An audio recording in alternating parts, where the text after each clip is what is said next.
winning the championship was fading fast as the gap between himself and the leading Ford of Wilken was growing. The factory teams were hoping to close in on Wilken's lead during day 2, but this isn't happening. Rotenbach now also has space between himself and Poulter, while only 2.6 seconds separate Gemmel and Fecken.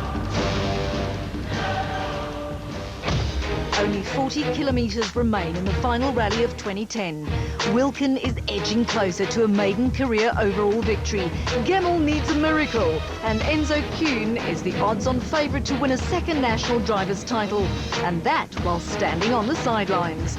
Stages 10 and 11 provide the last real opportunity for anyone to make a move, as both time and distance is running out. With a lead of more than a minute, Charles Wilken and Greg Godrich could afford to take it easy, but the Basil Reed Bizop Ford Fiesta driver wasn't taking any chances as he blitzed through both stages 10 and 11, setting the second fastest times of all on both.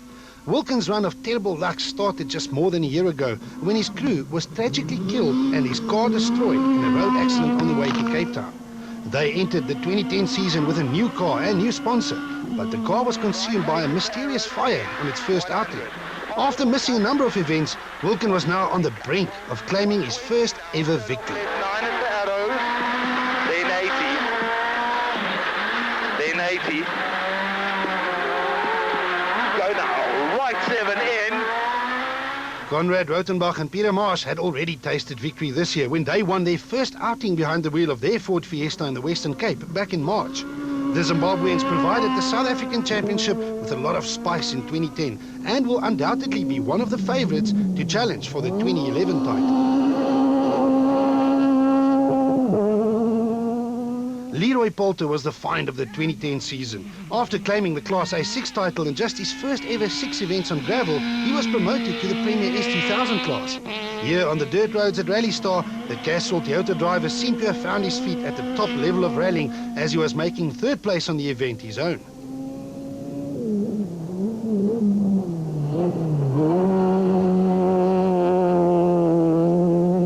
It was becoming pretty clear that the fight between Johnny Gemmel and Drew Starrock and Hergen Fecken and Pierre Harries was a fight for 4th place, and that it would have no influence on the outcome of the championship. After stage 10, the BP Ultimate Polo of Fecken had closed to within a single second of Gemmel's Castrol Toyota, but his challenge ended with a puncture on stage 11.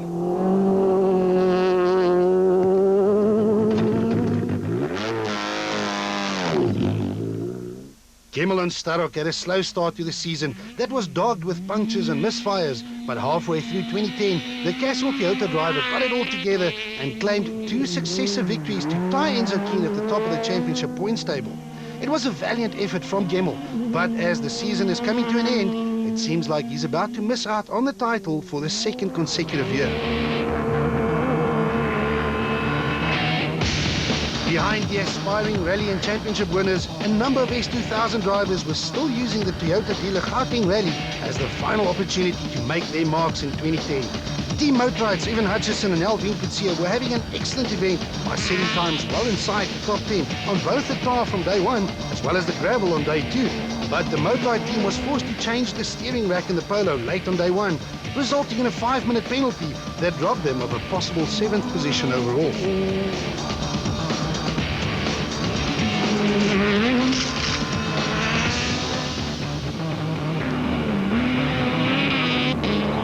It's the end of an era for Fernando Rueda. The popular Spaniard is hanging up his boots and with nothing to gain on the event, decided to take it easy and have fun one last time. Rueda is only one of a handful of South Africans who have won the African Rally Championship, and after nearly 15 years in the sport, his presence in the service park will be missed. You know, I've had a fantastic time. It really has been great having you all here and entertaining you all and rallying, and the competition is fantastic. Team Total Evolution teammates Mohamed Musa and Grant Martin managed to successfully complete the last event of their debut year in Class S2000. Musa is an extremely talented driver, but found the going rough after a huge accident that destroyed their car in the first round. After that, he was always playing catch-up. Musa set competitive stage times during day 2 of the event, but could only manage a 12th place finish.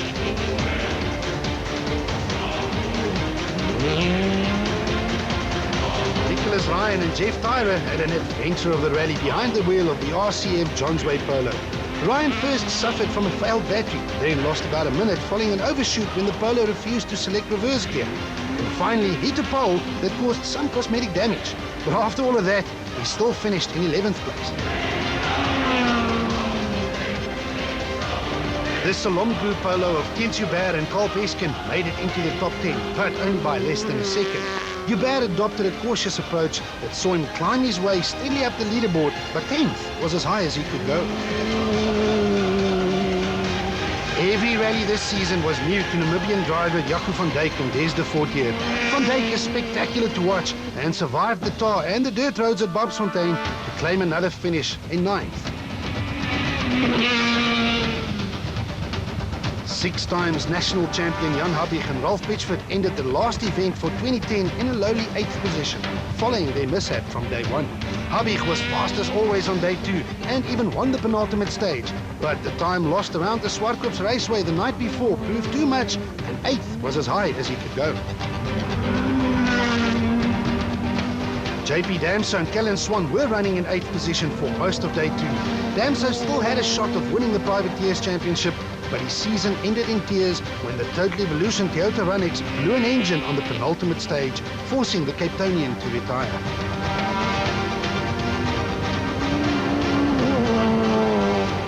Jaapie van Niekerk and Robin Houghton ended the final rally of the year in 7th place in their new Africa Developments Toyota Auris. Van Niekerk was fast on day 2 and moved up a few places despite a broken rear shock absorber. 7th was also their second best finish of the 2010 season. The Pertec Toyota Auris of Hein Lategan and Johan van der Merwe started the final day in 4th position, but the differential and traction problems inside the car spoiled their challenge as they were unable to defend their position. Lategan dropped down the order to finish in 6th.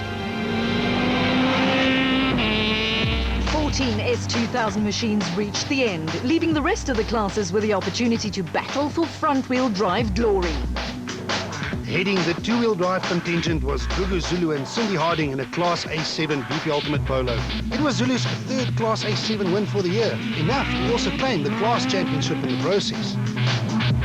Chris de Wit and Dean Leerlinghuis were the only other Class A7 finishers in their Automark back Toyota runnings.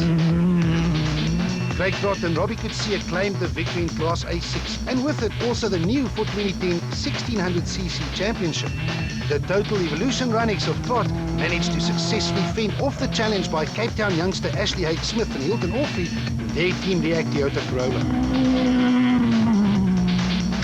The Pertec Toyota Taz of Henk Lategan and Patrick Vermaak started day 2 as Class A5 leaders, but the newcomer had no answer for the incredible speed shown by Morna Jansen van Rensburg and Rikus Ferrie. The new Polo Vivo started the day more than 2 minutes behind Lategan before they reeled him in stage by stage to claim their 2nd consecutive class win since trading the old City Golf for the new Vivo. The Wiel magazine Runnix of Stefani and Willem Higu were more than 2 minutes behind rivals Megan and Oliver Verloc at the start of day 2. The Higos closed the gap on almost every stage to end with a well-deserved Class N3 win, but Verloc's 2nd position was enough to clinch the overall Class N3 title.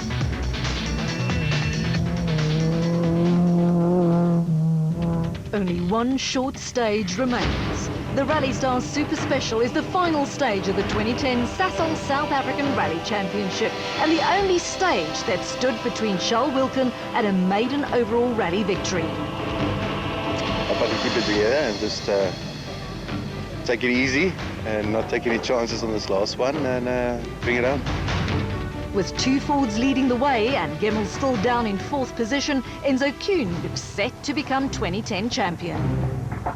Ficken and Gemmell had one last chance to slog it out in front of the large Rally Star crowd, with this win going to Ficken. But this was only good enough for a 5th place overall finish. Gemmell did all he could, and although Keen threw him a lifeline on day 1, the Castrol Toyota driver simply didn't have the speed to fight for the win he needed. 4th place on the rally means 2nd in the overall championship. And we saw, there's a bit of light at the end of the tunnel for us, and we tried a bit, but I couldn't do anything this weekend. Leroy Poulter crosses the flying finish in a fine 3rd place overall, capping a remarkable debut season in the sport of rally. Conrad Rothenbach and Peter Maas could cruise to a second-place finish, but in a late twist, the Ford Fiesta picked up a punch on the final few kilometers. Rothenbach lost nearly 30 seconds on this short stage, but his lead over Poulter was enough, and he crossed the line for a fine second position overall. These were nervous moments for the Basil Reed Bizub Ford camp as Charles Wilkin and Greg Godrich entered the last stage of the event. Wilkin dominated the entire rally and crossed the flying finish of the last stage for an emphatic victory. An historic 1-2 for Ford and a first win for Wilkin.